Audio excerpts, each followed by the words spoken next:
Staying in the NBA, but moving off the court, Michael Jordan's longtime agent extraordinaire, Mr. David Falk, weighed in on the GOAT debate this week. Not surprisingly, Falk backed his former client, but he took it a step further. Speaking with the Sports Business Journal, Falk had this to say, quote, "I really like LeBron. But I think if Jordan had cherry-picked what teams he wanted to be on and two other superstars, he would have won 15 championships," end quote. This prompted a response from none other than LeBron James' agent himself, Mr. Rich Paul. Take a listen. We can't have revisionist history, and we all want to just determine who's the GOAT and who's the best and so on and so forth. But I just thought that was a little beneath David to say that. Michael never had to leave. Michael's never been the underdog in any finals. Not one time. Michael never had a 24-hour, 365 news cycle. He never had shows built strictly to criticize him. People made millions of dollars criticizing LeBron James. That was their entire job. Michael played for Dean Smith. Michael played for Phil Jackson. And Michael had Jerry Krause. I'm the biggest Michael Jordan fan ever. I love Michael Jordan. And I don't think Michael Jordan would have used the term cherry pick, so I'm not up here to discredit Michael Jordan. I think Michael Jordan transcended our game to a level that we all benefited from. What the hell do you mean, Rich Paul, when you say Michael never had a 24-hour, 365 news cycle? He never had shows built strictly to criticize him. What shows are built strictly to criticize LeBron James? See, this is the BS. This is the BS. We cover the sport. It's a 24 hours news cycle. There are plenty of positive things that are said about LeBron James on every show. Every show. This is where the whining and moaning accusations come from him and his camp. What 24-hour, 365 news cycle has shows built strictly to criticize him? So in other words, the shows that criticize him never, ever give him credit, huh? Ever. Look, man, I ain't got time. I'm not going to even waste my time with this. I'm going to get to my next guest. I'm going to get to my next guest right now. I'd like to welcome to the show none other than Mr. David Falk himself. Long time, buddy. How you doing, David? How's everything? Doing excellent. Delighted to be with this movie. You said what you said. You've had an opportunity to reflect on what you had to say about LeBron James in comparison to Michael Jordan. The floor is yours. What would you like to say now? Let me say at the outset, clearly LeBron James is a great player in any era. You'd be foolish to suggest otherwise. His longevity, his statistics are amazing. I think what makes Michael the GOAT goes way beyond the court. I think on the court, Michael obviated the center position. Prior to Jordan, you needed the Elijah Wans, the Ewings, the Kareems, the Bob Lanairs. And the way Michael played, he made it unnecessary to have a great center. Look who he won the championship with: Bill Weddington, Dickie Simpkins, Bill Cartwright. And I think that had a huge impact on the game.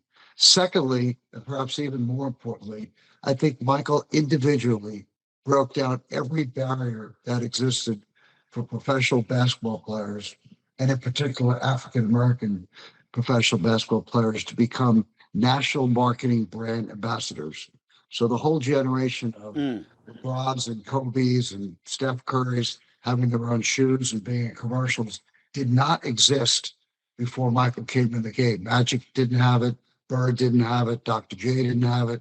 Kareem didn't have it. And I think that's a preponderant impact. I think third, I believe he's the first NBA player to become a billionaire. I believe he's the first NBA player to become a majority owner of an NBA team.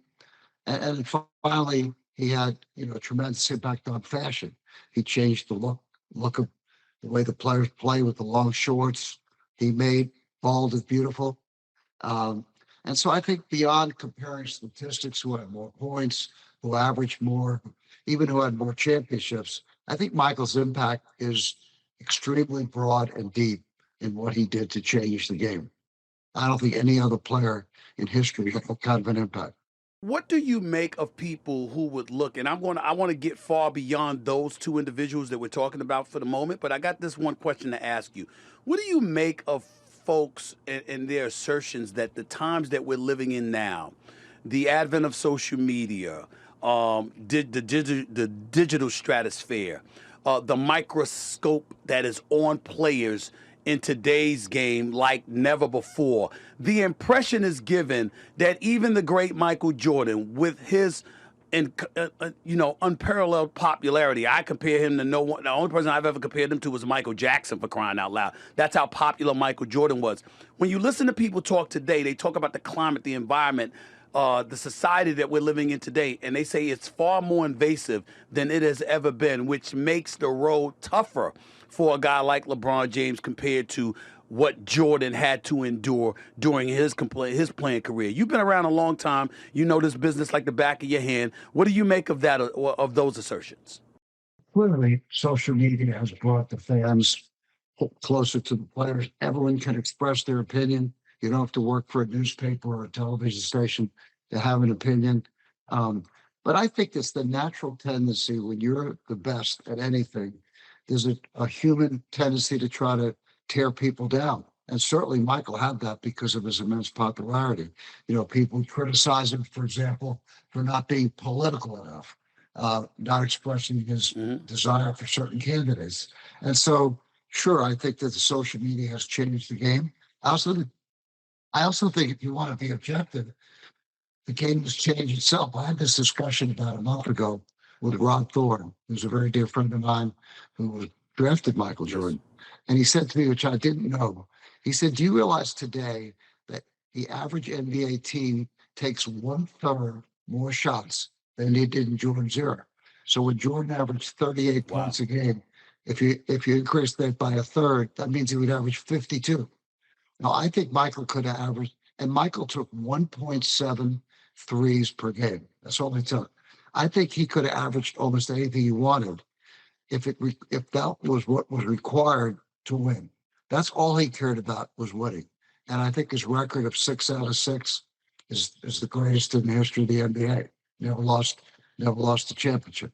Well, don't forget, he also never allowed a championship series to get to a seventh game. He took you out in 6 or less every single time. That's the Michael Jordan that we're talking about here. David, expanding beyond Michael Jordan and LeBron James, when we think about the age that we're living in, one of the discussions your comments prompted was player empowerment and the kind of things that have taken place in today's NBA and in today's sports world.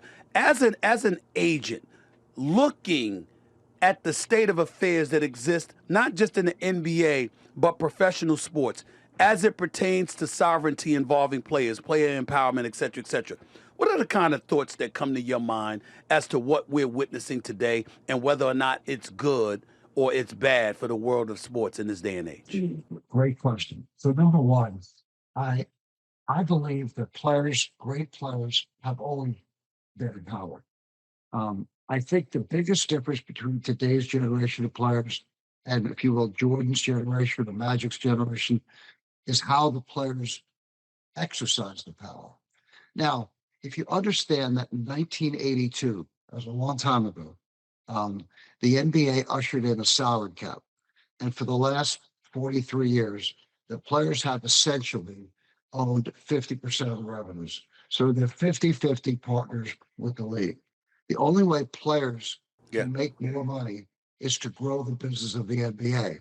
Now, I believe that when players exercise their power poorly and they make statements that denigrate the game, I think that they're impeding the ability of themselves to make more money, which is foolish.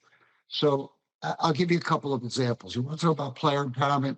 In 1984 and 1985, there were 2 players in the history of the game that opted out of the group licensing program. One was named Michael Jordan, one was named Patrick Ewing. They did not allow the league to use them in group licensing. And I opted out of both of them. You're not allowed to do that today. In 1985, Patrick Ewing became the first player in history to have an early termination option in his contract. He signed a 10-year deal for 3 times more money than Magic made the year before as a veteran. And he had the option to opt out Wow. after 6 years if market conditions change. That is empowerment. Michael Jordan was the first player to have a love of the game clause that did not require him to, that allowed him to practice at North Carolina in the summer, which came to be known as the love of the game clause. Darnell Valentine in 1980 became the first player to challenge the league's ability under paragraph 13B to prevent players from doing endorsements or interviews without permission of the team. That's in every contract now. Valentine versus the Portland Trailblazers. So I could give you 100 examples of player empowerment. Patrick Ewing became the first rookie in history to be the highest paid player in the league. He made 55% more money than Kareem, who's the highest paid veteran of all time. I believe that that's empowerment. Danny Ferry did the same thing in 1990, and he clearly was not one of the great players in the history of the league. So I believe that players in every sport have always had tremendous power. But I think that today, I don't think they use it as judiciously as they should if the goal is to make more money and grow the business. Well, let me ask you this, David. Give me an example, if you can. If it's compromising, please don't bother. But if you can, give me an example of players that have exercised influence and exercised power, but you don't believe it's necessarily for their good or for the good of the game. Could you highlight an example that wouldn't be good to illustrate your point? Well, so the simplest one I would say is triggers. Okay. Now I personally probably made 10 or 15 major trades. I made the Patrick Ewing trade to Seattle. I didn't want to make it. I didn't believe in it, but he and the Knicks agreed it would be best to have a change of scenery. It was a 13-player trade. I traded Stephon Marbury to New Jersey in a 13-player trade with Sam Cassell. I did that behind the scenes. The minute you announce publicly as a player that you're not going to play anymore, Harden as an example, it makes it so much harder to make the trade for the exact reason that Rich Paul indicated is hard for LeBron, because you're shining the spotlight on the player, and the other teams around the league know that the player is demanded a trade. He doesn't want to be there. There's going to be a problem. And so they're not going to offer fair value. And so the very goal the player has of moving, he frustrates or makes more difficult by, by publicly announcing it.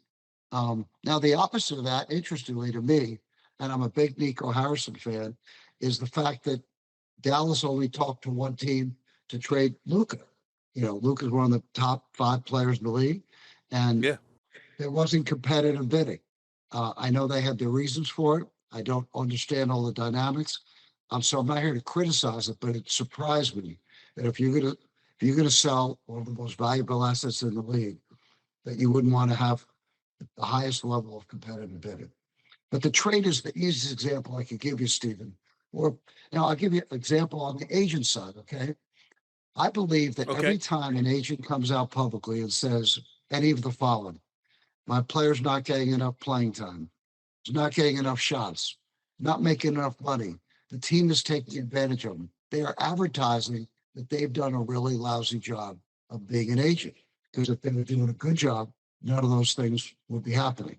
And if they were happening, then the answer is to sit down with the owner or the general manager behind the scenes and try to figure out a way to improve it. I'm going to tell you a funny story. Okay. In Okay. 2000, I signed my only high school player in my 50-year career, a guy named Darius Miles. He was the 3rd pick in the draft. And Yes. I went to a game one night in LA to see Elton Brand. Our company at that time represented 8 of the players on the Clippers, 8. I didn't represent them all myself. I only had Elton. I walk into the locker room to see Elton, and he motions me to talk to Darius. Apparently, on the way from the locker room, from the court into the locker room, Darius hadn't played a minute. He cursed out the coach, Alvin Gentry, who I've known since he was the assistant coach of Larry Brown at Kansas. Great guy. So I go over to Alvin and I Right. say, Alvin, what's the problem? He said, David, I love you. I love Darius, but he's not working hard enough. So, okay. So I told Darius to come to my hotel room the next day. And I said to him, son, do you want to play or do you want to sit on the bench? He said, of course I want to play, Mr. Falk. That's why I'm unhappy. I said, well, I don't think you want to play. And he said, why would you say that? I said, because if you want to play, you have to show the coach that you want to play. And the way you show him is by working harder. He doesn't feel you work hard enough. And I promise you that if you work harder, he will play you more. That was on a Thursday. The next night they played the Houston Rockets. Darius played 30 minutes and had 21-9. I went to congratulate him after the game. Couldn't find him. Where do you think he was? He was in the weight room, Probably the working out coach's office. after the game. He's in the weight room. Now I went up to Wow. Coach Gentry, who I really like, and said, Alvin, is this complicated? You want him to play, you want him to work, and he wants to play. Now, most coaches in the NBA today are reluctant to tell their players they're not working hard enough. Now, I'm not talking about the Popoviches or the Pat Rileys. I'm talking about the younger coaches because they're afraid they're going to lose the relationship with the players. The players are so macho, they don't want to tell a coach that is bothering them that they're not playing. They don't think that's cool. And I think you need to communicate. So my job is to talk to a guy like Alvin and tell him that. And it solved the problem. And so I think on both sides, this is a thing that should be done behind the scenes privately. My mom, who's a very highly educated woman, my life mentor, she taught me when I was very young, never hang your dirty laundry out publicly. And so I think demanding trades, complaining about how much you're making, those things are not productive to achieving the result that you want to achieve. And on top of it, I think it demeans the game. And I think one of the great differences between Jordan's era and today's, I think the players had a much greater, as a whole, I'm not saying every single player, had a much greater respect for the game as a whole. I'm going to tell you a great story you've never heard. When Michael Jordan was recruited by Ted Leonsis, the current owner of the Washington Wizards, to come to Washington and be the president, the day he was going to get final approval from Abe Poland, Wes Unseld, who was the GM of the team and the face of the franchise for many years, from 1967, this was 1999, he called me up and asked me to set up a meeting for him with Michael.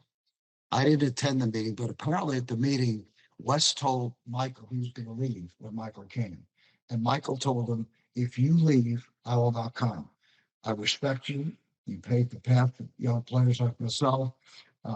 What's the problem? And Wes said, it has nothing to do with you. Abe Poland runs around telling everyone else that he's like my father, and I'm the lowest paid general manager in the entire NBA. He's disrespecting me, and I'm quitting. And Michael said to him, please don't quit. I will take care of this.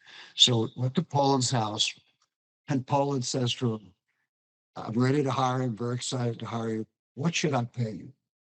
And Michael, who's a very, very intelligent man and a very savvy businessman, said, pay me what you think is fair. And Poland said to him, well, I understand the range of salaries for the president of the team is between $1 million and $2 million. So I'd like to pay you $1 million. And I think Ted probably had a heart attack when he heard that because he figured all his work was over. And Jordan came to Poland and said, I have a suggestion. Why don't you pay me $2 million? Give one of my $2 million to Wes, and I'm going to give the other $1 million to charity. He worked for free, and he took care of us. So Michael had a tremendous respect for the players that paved the path before him. Now, one of the things that he's done is he's allowed the whole generations that came after him for the past 40 years to enjoy incredible commercial success off the court. And again, that's one of the reasons I think he's the GOAT. But he always expressed a tremendous, whatever differences he might have had with Jerry Krause. And if you saw The Last Dance, there were many. Of course I did. Of course I did. Kept it private. Now, I was amused when Rich Paul, who I really like, said that Michael had the advantage of having Jerry Krause. And I don't want to say anything negative about Jerry Krause because he died, and I'm good friends with Reinsdorf. But if you ask me, would I put him in my top 25 GMs over the last 50 years? I would not. I would not. I think he made a lot of very imprudent decisions. He drafted Charles Oakley over Karl Malone. He drafted Brad Sellers over Johnny Dawk as a national player of the year. I think he made a lot of terrible decisions, but they won. And that's all that matters. David, I want to know. I've always been very interested in asking you this question. When Magic Johnson and Larry Bird came into the league, obviously they deserve an immense credit for building the popularity of the NBA brand. Most would argue Jordan took it to another level, but he did so because his individual greatness was so supreme, so awesome that he took the game in a different direction, but it also individualized the game more. And as a result, people view that as hurting the game. I look at LeBron, and not that he decided to depart from Cleveland to Miami, but how he handled it. As you talk about respecting the game, respecting the league, respecting the owner, etc., and the fact that he was willing to be so publicly defiant, or dare I say dismissive, of Dan Gilbert at that time, I thought it served to compromise player empowerment to some degree, because collective bargaining negotiations took place thereafter. You remember there was a Chris Paul trade to the Lakers that was ultimately nixed once Dan Gilbert had raised holy hell by writing a public letter to the league, etc. When you think about the damage that has been done to the league, which obviously is flourishing, and so we got to be careful with that word damaging. But if there's a negative, is it veering away from team with Bird and Magic in Boston and LA to the individual greatness of a Michael Jordan? Or is it along the lines of player empowerment and sovereignty exercised by the likes of LeBron James that clearly has appeared to have a residual impact? What is your thought about that question? Well, first of all, when LeBron went to Miami, he was a free agent. He had the right to pick any team in the league Yes. that he thought would best. I think the mistake he made, in my opinion, was It a was how it was PR handled. mistake. The PR mistake was when he did the show, The Decision, with Jim Gray, and he said, "I'm going to Yes. win not one, not two, not three, but 8 titles," which he still hasn't won. I think if I were LeBron's, and I love Maverick Carter, I'm very good friends with Maverick Carter, who's LeBron's marketing guy. I would have told him, do the Yes. interview, and the day you win your first ring, the first, not 8, have a show, hold up the ring, and say, "This is why I came to Miami. I couldn't achieve this in Cleveland." Now, interestingly, if I can give you a contrast, and I'm not saying one is right and one's wrong, it's just personal preference. I asked Michael once, would you ever like to play with Bird and Magic, sort of like to recreate the Dream Team Olympic experience? And he said, "Are you nuts? I would never want to play with Bird and Magic. I wanted to beat their butts every night on a one-on-one competitive level." And just different personalities. That doesn't make LeBron's choice wrong. And I want to be crystal clear. I have great respect for LeBron as a player. I think his longevity, his impact. He's a great athlete. I think he probably could have played other sports. Um, and clearly, when they asked me, do I think he's in the top 10? Of course, I think he's in the top 10. Now, I had an interesting discussion over dinner with President Obama about this very subject, like who's number one, who's number two. I would say to you publicly, what difference does it make who's number two? Only thing that makes a difference is who's number one. You know, who runs around 4 years and I say, God, don't you think that the team that lost that Super Bowl was a great team? No, they didn't win the Super Bowl. You're the one or you're not.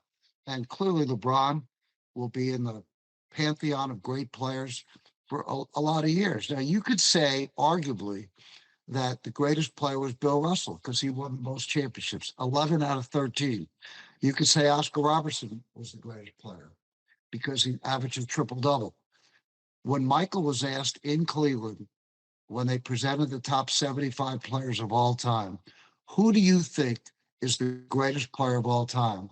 Without hesitating, he said Oscar Robertson.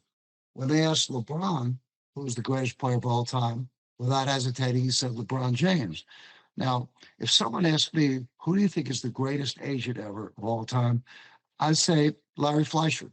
He was the head of the union. He created the rules that allowed free agency, all the things he did. Now, if someone thought that I was the greatest, I would let them say that. I would let you say that. I would never say that myself. I just don't think it's appropriate for you to have to make that comment. But but I want to be crystal Mm, clear nationally. I would never want to offend LeBron James. I like him. I think we have a good relationship. I think I have a pretty good relationship with Rich and Maverick, and and I admire LeBron for his commitment to the game, his longevity, um, and I think he's a completely different kind of a player than Michael.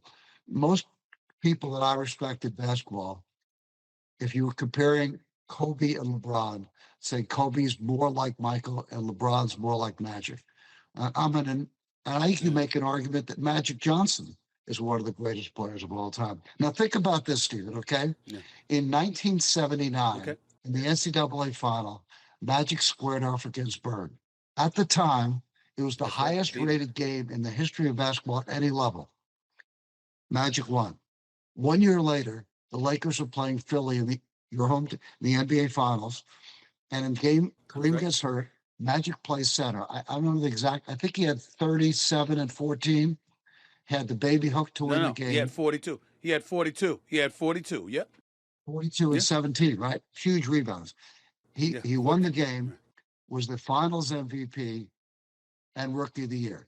Now, if he had a 1 year career, and I'm here to give my props to Magic Johnson, from the time he won the NCAA to the time he'd be in the Hall of Fame just for that 1 year. That was one of the greatest impacts That's true. in basketball, college and pro in 1 year. On top of that, as popular as Michael is, I think if Magic had the proper representation as a rookie, and we tried to sign, we actually thought we're going to represent Magic. Um, Mhm. I think Magic could have done a lot of the things that Michael did at 84 in 1979, but he didn't have an agent that had the marketing background or savvy Right. to understand the impact that Magic made in the number one media market, entertainment market in the United States. David, before I let you get on out of here, I'd be remiss in neglecting to ask you this question. You and I go back many years, many decades. We've known each other since 1995, for crying out loud. Rough around the edges at the beginning because I was ignorant and didn't know any better and didn't appreciate your brilliance until later on when you took me under your wing and taught me so many things over the years. I can't even express my level of gratitude to you, and we're friends to this day. I wonder, and I want to end this interview by asking you, being, I'll say it, arguably the greatest agent ever in any sport. Considering what you know, what you've negotiated, the connections that you have had, the inroads you have made along the way to influence the game, to influence sports overall, what are your thoughts about today's business as it pertains to agents in today's business compared to what it was when you were doing it? I'll give you the floor. That's my very last question to you. Take the floor and answer that question, please. It's a great question, Steve. So number one, I think that the principal role of an agent in business, whether you're a Hollywood agent or a sports agent, is to negotiate contracts. And something approximately 70% of all the contracts in the NBA today are not negotiated at all. If you're Wembayama and you're coming in the league as the number one pick or Cooper Flag, there's no negotiations. There's a wage scale. If you're a great player like LeBron or Curry or Kevin Durant, Luka Doncic, there's no negotiations. There's a maximum. Um, if you're an average player, most of the teams are pretty well capped. There are mid-level exceptions, biannual exceptions. There are minimums, and so the role of an agent has been dramatically curtailed by the rules. It's very hard to make an impact. If I could give you an example, so in my career, as I mentioned, I had two rookies who are the highest paid players of all time. I negotiated the first ever $100 million contract for Alonzo Mourning in 1995 for $116 million for 13 years, and I made him turn it down. Mm. 1 year later, he signed for Wow. 105 for 7. He would have played 6 years for free, and he thought I'd lost my mind when I told him to turn it down. Um, that was dramatically higher. I negotiated a contract the same year for Juwan Howard, who's a great friend and a great player. He made 70% more money than Chris Webber on the same team, playing the same position. They went to Wow. the same college. I couldn't do that today. I You remember. just can't. You can't do it. So the ability to separate, like in football, a great receiver separates himself. That's how he catches the ball. In today's NBA, an agent can't separate himself, um, and that frustrates me. It takes away a lot of your creativity, a lot of the things that I did that enabled me. Now I was I want to return the favor to my friend Rich Paul. I was disappointed that Rich Paul mistakenly compared my comment about cherry picking, which means that you are picking where you want to go, which a player has every right to do as a free agent, to the fact that three of the greatest coaches in the history of college basketball, Dean Smith, John Thompson, and Coach K, recommended me to their players. And the reason he recommended me wasn't because they liked me. It's because our track record with the rookies was so superior to anyone else in the business that it was an easy decision for them. Now, if I could give you and your listeners an analogy to answer your very specific question, Stephen, I think the greatest investor in the history of the United States was Warren Buffett, and he's also one of the richest men. Now, if the Securities and Exchange Commission, which regulates investments, passed a rule and said no investment manager can get more than a 6% return, it's illegal to get more than 6%, he would turn Warren Buffett into a first-year kid out of business school. I'll give you another example, okay? And I use this frequently. I'm going to take LeBron back to his days in Cleveland, okay? Early days. The NBA passes the rule. They say no player can score more than 12 points a game. It's like fouling out. Once you hit 12, you got to sit down. Now, a guy like LeBron James would score 12 points in the first 3 minutes of the game. He could literally go to a movie, come back, and meet with his teammates, after the game. So the season ends, and he goes out to lunch with his teammate, Matthew Dellavedova. And he says, Dally, what kind of year did you have? And Dally says, average 41 minutes and 12 points a game. And how'd you do, LeBron? LeBron said, well, I averaged 3 minutes and 12 points a game. And Dally says, well, I guess we're both the same kind of players, because the rules have homogenized LeBron's ability to be LeBron. And that's what the agent business, in my opinion, has become. So I was intrigued when the current MVP, Shai Gilgeous-Alexander, decided to represent himself. And while I think that there are many reasons that Shai Gilgeous-Alexander needs an agent, he may want to get traded. He may be having problems with the team. And there's a famous expression, Stephen, that a lawyer who represents himself has a fool for a client. And so it's very difficult to walk in and say, I should be, I don't want to be here. That's why you need third-party people. But I think that a lot of great players are going to do what Kevin Durant did with Rich Kleiman, a little bit what LeBron did with Maverick Carter, and have one person as sort of like their business manager, because the role of the negotiations has to climb. Now, the other part that's critically important is marketing. And, I think that, I'm friendly with Aaron Goodwin. Um, I think Aaron at one point had LeBron, Dwight Howard, Kevin Durant, and Horford. He did an amazing job for those guys in marketing. He got LeBron the $100 million deal with Nike as a rookie, got a big deal for Dwight Howard, royalties. I think, I think I think there's a very, very important role for the star players to have someone off the court. But as I said at the conference, if I were coming out of law school today, based on the state of the union of the sports world, I would definitely want to be in sports, but I probably would not want to be an agent. I almost definitely would not want to be an agent. And that's why this spring, when my last client, Otto Porter Jr., retired, I let it run out. I don't want to sign any more players. I love basketball, love what it's done for me. I am humbled by the fact that some 14 Hall of Fame players have entrusted their careers to me, including the GOAT. Um, Everyone knows, how important that relationship has been in my life. I would expand that, include Patrick, Coach Thompson, who's the number one. John Thompson in my book, so I don't know if you read my book, The Ball Truth. John Thompson was the Yep. most influential man in my life. Not the most influential coach, Yeah. not the most influential client, the most influential. I learned so much from John that he should have He's a been great man. my He's a agent. great man. And so I've been privileged to work for the best and the brightest, privileged to meet people who are great in their profession like you. I admire what you've done in your career since we've known each other from the time you were a cub reporter in Philly. And I want to end by saying this is not a, this, last thing I want to say. In the day, Magic, uh, Isaiah, Mark McGuire, Herb Williams, who I really like, represented by a guy named Charlie Tucker. He was a fun guy. I like Charlie. And our guys, they were more urban guys. Our guys all came, as Rich pointed out, from Carolina, Duke, Georgetown, Kansas, and the coaches basically gave us the players. They didn't do it to do us a favor. They didn't do it because they had any benefit.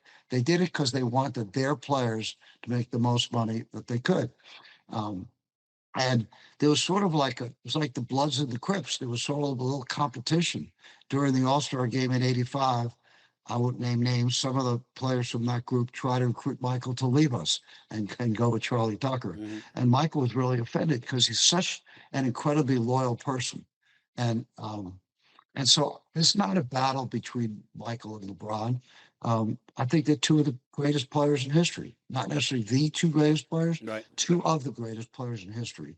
LeBron's earned my respect, a long time ago. And if I say anything that offended him, I would publicly apologize. Not my intent. I think it, as Michael correctly points out, maybe it's a good way to end the discussion. It is almost impossible to compare players from different eras. When Bill Russell won 11 titles, there were only 8 teams in the league. When UCLA won all those championships in a row, there was only 16 teams in the NCAA tournament. It's a lot easier. You start out in the Sweet 16. Today, getting to the Sweet 16 is a pretty good accomplishment for a lot of teams. But what I think separates Michael from every other player is not how many games he won or how many points he scored.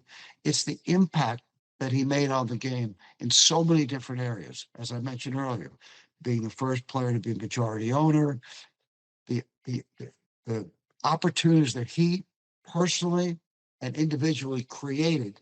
There was a whole Right. bunch of people, Stephen, after Jordan came to the league. It's like the search for the fountain of youth.